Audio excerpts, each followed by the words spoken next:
হাফেজ শব্দের বাংলা অর্থ কি? হেফাজতকারী বা মুখস্থকারী। আলেম শব্দের বাংলা অর্থ কি? জ্ঞানী বা বিদ্বান। মাওলানা শব্দের বাংলা অর্থ কি? ধর্মীয় নেতা বা অভিভাবক। মুফতি শব্দের বাংলা অর্থ কি?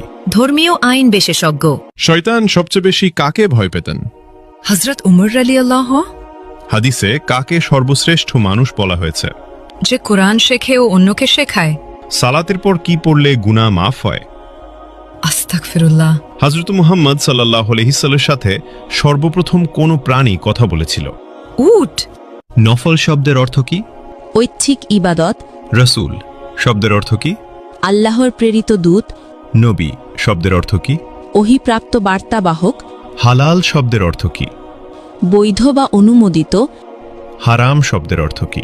নিষিদ্ধ কাজ। স্বামীর নাম ধরে ডাকলে অমঙ্গল হবে। ইসলামে কথাটি বিধান কি? ছোট শিরক। খাবার খাওয়ার সময় সালাম দেওয়ার বিধান কি? জায়েজ। স্বামীর পায়ের নিচে স্ত্রীর বেহেশত, এটি কোন ধরনের হাদিস? জাল হাদিস। ইসলামে বিয়েতে উকিল বাপ রাখার বিধান কি? হারাম। হজরত শব্দের অর্থ কি? মহামান্য, সম্মানিত। মোহাম্মদ শব্দের অর্থ কি? প্রশংসনীয়। কিয়ামত শব্দের অর্থ কি? মহাবিচারের দিন। জন্ম শব্দের অর্থ কি? আগমন। মৃত্যু শব্দের অর্থ কি? সমাধি। জিন কিসের তৈরি? ধোয়াবিহীন আগুন। মানুষ কিসের তৈরি? মাটির। ফেরেশতাগণ কিসের তৈরি? নূর। পশু পাখি কিসের তৈরি? পানি ও মাটি। শয়তান কিসের তৈরি? ধোয়াবিহীন আগুন। মিকাইলের দায়িত্ব কি? রিজিক ও বৃষ্টি।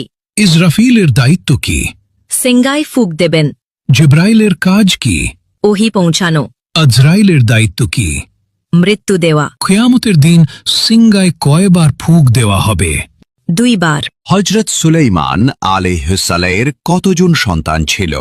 1 জন। হজরত দাউদ আলাইহিসসালামের কতজন সন্তান ছিল? 19 জন। হজরত মুহাম্মদ সাল্লাল্লাহু আলাইহি সাল্লাম এর কতজন সন্তান ছিল? 7 জন। 3 পুত্র 4 কন্যা। কোন নবী এখনো জীবিত আছেন? হযরত ঈসা আলাইহি ওয়াসাল্লাম। হযরত মুহাম্মদ সাল্লাল্লাহু আলাইহি ওয়াসাল্লামের নিজ হাতে তৈরি মসজিদ কোনটি? মসজিদুল কুবা। কোন নবী সবচেয়ে বেশি দিন জীবিত ছিলেন? হযরত আদম আলাইহি ওয়াসাল্লাম। পবিত্র কুরআনের প্রথম শব্দ কোনটি? ইকরা। কোন নবীর নাম আল্লাহ নিজেই রেখেছেন? হযরত ঈসা আলাইহি ওয়াসাল্লাম। হজরত মুহাম্মদ সাল্লাল্লাহু আলাইহি ওয়াসাল্লামের জন্ম কত খ্রিস্টাব্দে? 570 খ্রিস্টাব্দে। হজরত মুহাম্মদ সাল্লাল্লাহু আলাইহি ওয়াসাল্লামের জন্মস্থান কোথায়? মক্কা নগরীতে। হজরত মুহাম্মদ সাল্লাল্লাহু আলাইহি